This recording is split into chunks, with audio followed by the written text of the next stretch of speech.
Hi Biohits. I scored 95 on 100 in both physics and biology in my class 12 boards exam. I also scored 10 CGPA in my class 10th. If you like the video, please like, share and subscribe to my channel. Let's begin. तो अब जैसे हमने पढ़ा था कि जो carpel होता है वो होता है फीमेल रिप्रोडक्टिव सिस्टम एक फ्लावर का, ठीक है, कार्पल।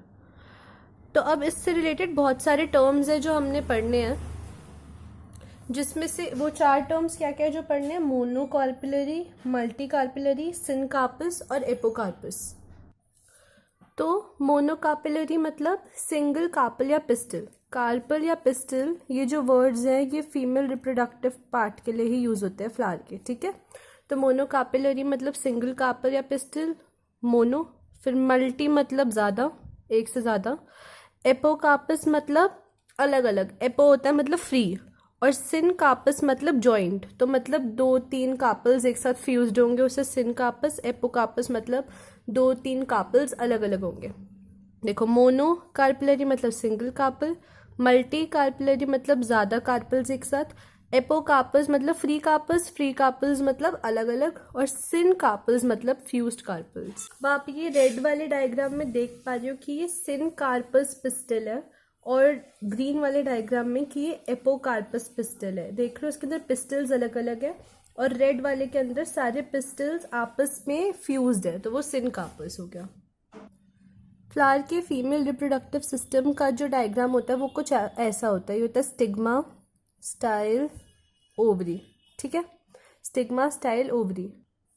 पोलन ग्रेन इसके ऊपर आके लैंड करेगा, इसके अंदर जाके जो अंदर ओव्यूल होगा उसके अंदर चला जाएगा, ठीक है। अच्छा, ओवरी के अंदर ओव्यूल सैक होता है जिसके अंदर ओव्यूल होता है, और उसके अंदर होता है प्लाजेंटा, जो कि चैप्टर 5 11th मॉर्फोलॉजी में आपने देखा होगा। ये है प्लाजेंटा, ठीक है। तो अब आप ये एनाट्रोपस ओव्यूल की डायग्राम देख पा रहे हो एनसीईआरटी का। एनाट्रोपस मतलब उल्टा, ठीक है। तो असली में अगर इस डायग्राम को आप उल्टा कर दोगे तो आपको नॉर्मल ओव्यूल दिखेगा, लेकिन एनसीईआरटी में एनाट्रोपस ओव्यूल बना हुआ है, मतलब उल्टा ओव्यूल बना हुआ है। तो इसके अंदर आप एक रीजन देख पा रहे हो, फ्यूनिकल। फ्यूनिकल जो है ये वो रीजन होता है जहाँ से ओव्यूल जो है स्टॉक से कनेक्टेड होता है। फिर आप देख रहे हो हाइलम। हाइलम वो रीजन होता है जहाँ ओव्यूल फ्यूनिकल से फ्यूज करता है, उस रीजन को हाइलम बोलते हैं। फिर हर ओव्यूल के आसपास आपको दो आउटर कवरिंग्स दिखेंगी, इंटेग्यूमेंट्स, आउटर इंटेग्यूमेंट और इनर इंटेग्यूमेंट, ठीक है। फिर उसके बाद आप देखोगे उसके दो एंड्स भी हैं, एक माइक्रोपाइलर एंड, ये वो एंड होता है असली में जहाँ से पोलन ग्रेन अंदर घुसेगा। क्योंकि ये उल्टा ओव्यूल है तो यहाँ पे आपको लगेगा कि पोलन ग्रेन ऊपर से अंदर घुसेगा, लेकिन रियलिटी में असली ओव्यूल तो इसका उल्टा होगा ना, मतलब माइक्रोपाइलर एंड नीचे आएगा, तो वहाँ से जो हमारा पोलन ग्रेन है वो अंदर घुसता है, ठीक है। अच्छा, तो अब ये माइक्रोपाइलर एंड वो जहाँ से पोलन ग्रेन अंदर घुसेगा, और उसके ऑपोजिट होता है चिलाजल पोल, ठीक है। उसके बाद आपको इसके अंदर एक न्यूसिलस दिख रहा होगा। न्यूसिलस के अंदर अबंडेंट फूड मटेरियल होता है ताकि डेवलपिंग एम्ब्रियो को नरिश कर सके। उसके बाद सबसे अंदर आपको दिख रहा होगा एम्ब्रियो सैक या फीमेल गेमेटोफाइट, ठीक है। तो अब ये जो हमारा पूरा ओव्यूल है इसे हम लोग बोलते हैं मेगास्पोरेंजियम, मतलब जहाँ भी मैं वर्ड मेगास्पोरेंजियम मेंशन करूंगी वो एक्चुअल में ओव्यूल है, ठीक है। और सबसे अंदर वाला part that is embryo sac, जहाँ पे पूरी चीज होगी रिप्रोडक्शन वगैरह, उसको हम बोलते हैं फीमेल गैमेटोफाइट, ठीक है।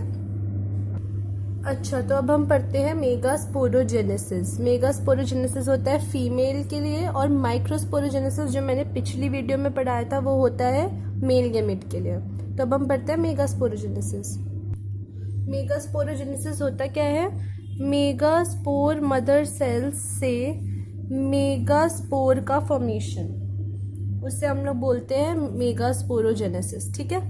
ये क्या होगा? हमने देखा था माइक्रोस्पोर मदर सेल से माइक्रोस्पोर के फॉर्मेशन के लिए मियोसिस हो रही थी, तो यहाँ पे भी तो मियोसिस ही होगी, गैमीट तो फॉर्म होना है, ठीक है। तो मियोसिस, जब एक एमएमसी का डिवीजन होता है ना, वो 4 मेगास्पोर बनाएगा।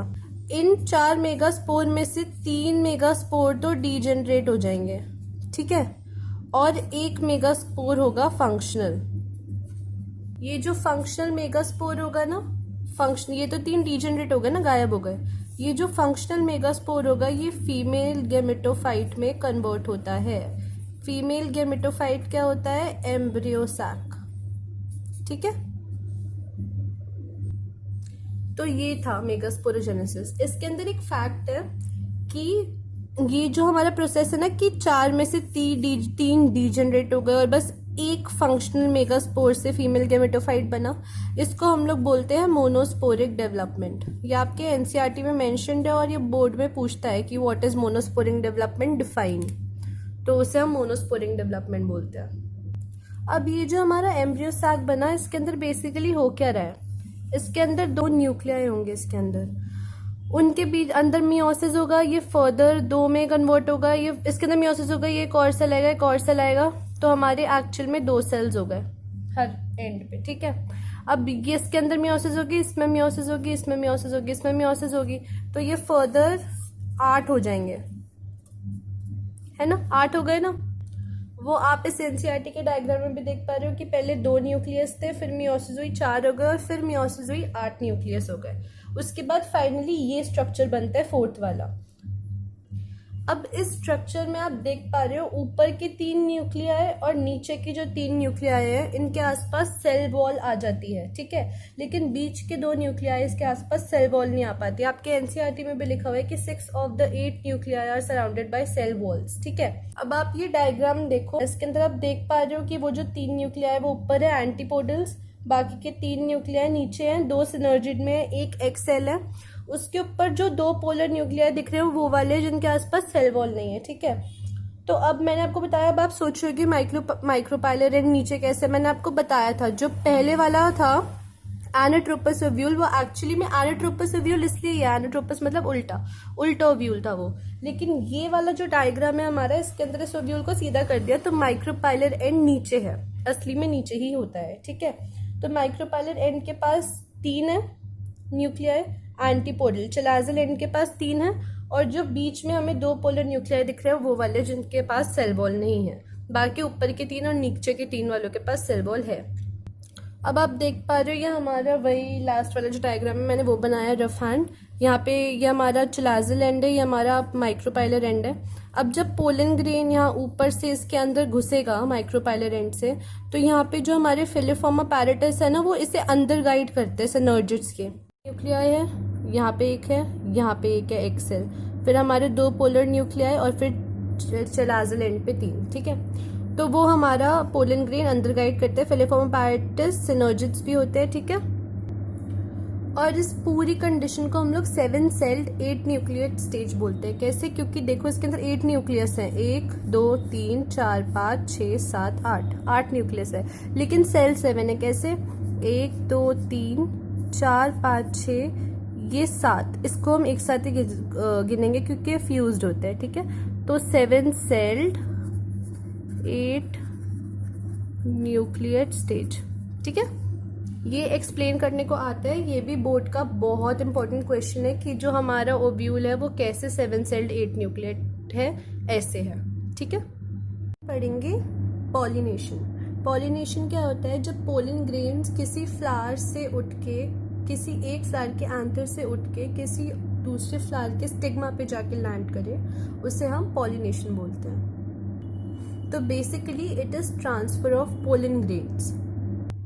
तो 3 टाइप के पॉलिनेशंस होते हैं, ऑटोगैमी, गीटनोगैमी और जीनोगैमी। ऑटोगैमी मतलब जब एक फ्लावर का पोलन ग्रेन सेम फ्लावर के एंथर से उठ के सेम फ्लावर के स्टिग्मा पे आए, उसे ऑटोगैमी बोलते हैं। गीटनोगैमी में क्या होता है कि जो पोलन ग्रेन है वो एक प्लांट के फ्लावर से उठ के सेम ही प्लांट के दूसरे फ्लावर पे आ जाए, उसे गीटनो बोलते हैं। ऑटो में क्या है? एक ही प्लांट है लेकिन उसका एक ही फ्लावर के ऊपर से उठ के उसी सेम फ्लावर पे आ रहा है। इसमें एक ही प्लांट है लेकिन एक फ्लावर से उठ के दूसरे फ्लावर पे आ रहा है सेम प्लांट के, तो ये गीटनोगैमी। जीनोगैमी में क्या होता है कि एक प्लांट के एक फ्लावर से पोलन ग्रेन आया और वो दूसरे प्लांट के दूसरे फ्लावर के पास गया, उसे जीनो बोलते हैं। इसके अंदर प्लांट भी डिफरेंट होता है। ऑटोगैमी के अंदर फर्दर 2 टाइप के प्लांट्स होते हैं, एक होते हैं चास्मोगैमस और दूसरे होते हैं क्लिस्टोगैमस। चास्मोगैमस फ्लावर होते हैं ओपन ओपन फ्लावर्स, क्लिस्टोगैमस होते हैं क्लोज्ड फ्लावर्स, ठीक है।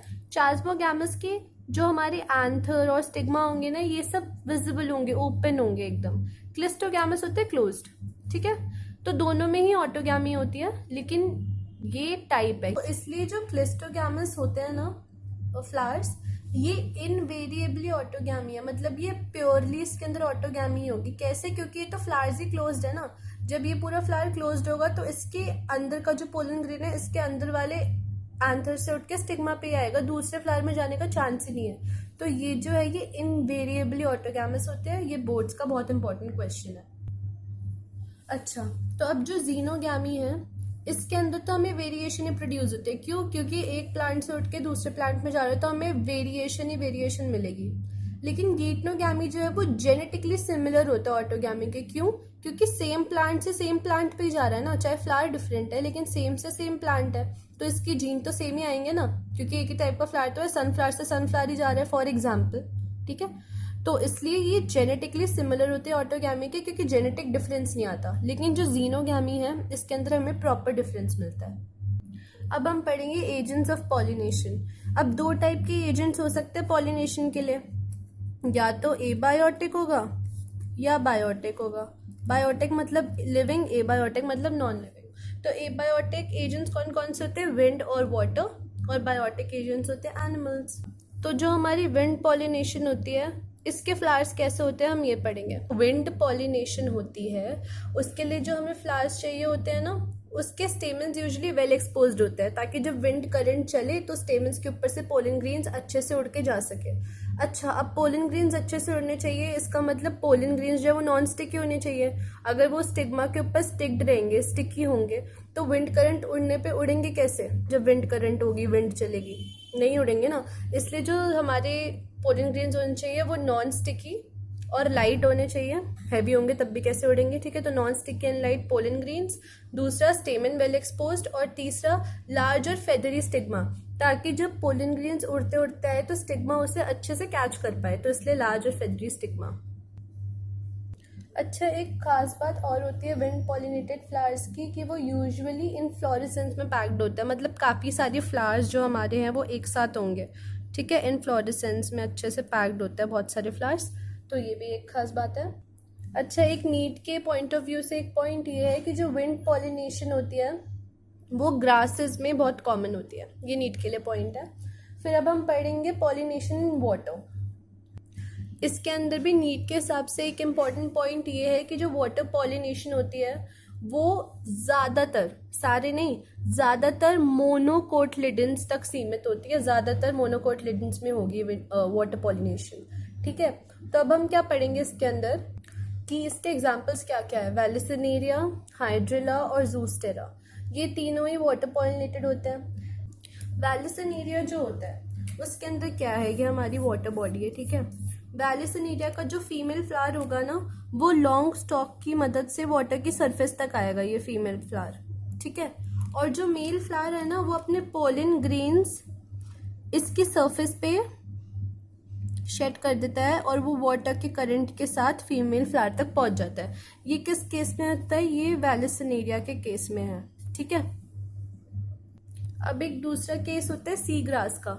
सी ग्रास के केस में क्या होता है, ये हमारी वाटर बॉडी है, उसके अंदर जो फीमेल फ्लावर होता है वो सरफेस तक नहीं आता, वो वाटर के अंदर ही सबमर्ज्ड रहता है, और वाटर के अंदर ही पोलन ग्रेन्स रिलीज होते हैं और वो स्टिग्मा तक पहुंच जाते हैं वाटर करंट्स की मदद से। तो ये किस केस में? ये है सी ग्रास के केस में, जिसके अंदर फीमेल फ्लावर अंदर ही रहता है और वैलिसिनेरिया में ये ऊपर तक आ जाता है। लेकिन अब सारे फ्लावर्स नहीं होते, जो मतलब ऐसा नहीं है कि जितने फ्लावर्स पानी में पाए जाएंगे उन सबके अंदर ही वाटर पॉलिनेशन होगा, नहीं। कुछ फ्लावर्स है जो पानी में पाए जाते हैं लेकिन उसके अंदर विंड से पॉलिनेशन होता है, विंड से या इंसेक्ट से। उसके एग्जांपल्स क्या क्या है? वाटर हयासिंथ और वाटर लिली। इनके जो फ्लावर्स होते हैं वो पानी के ऊपर ही होते हैं, ठीक है। तो वो विंड या एनिमल से पॉलिनेटेड हो जाते हैं। तो ये पानी में होते हैं लेकिन इसके अंदर वाटर पॉलिनेशन नहीं होता, विंड या इंसेक्ट से पॉलिनेशन होता है। ये इस साल के नीट के पेपर में भी आया था, तो it is very important, okay. और ये तीनों की क्या क्या प्रोसेस है और ये क्या क्या टाइप है, क्या क्या रिक्वायरमेंट होती है वाटर के लिए और विंड टाइप फ्लावर्स के लिए, ये सब बोर्ड्स के हिसाब से इम्पॉर्टेंट है और इसके अंदर से नीट के लिए ये चीज़ बहुत इंपॉर्टेंट है, ठीक है।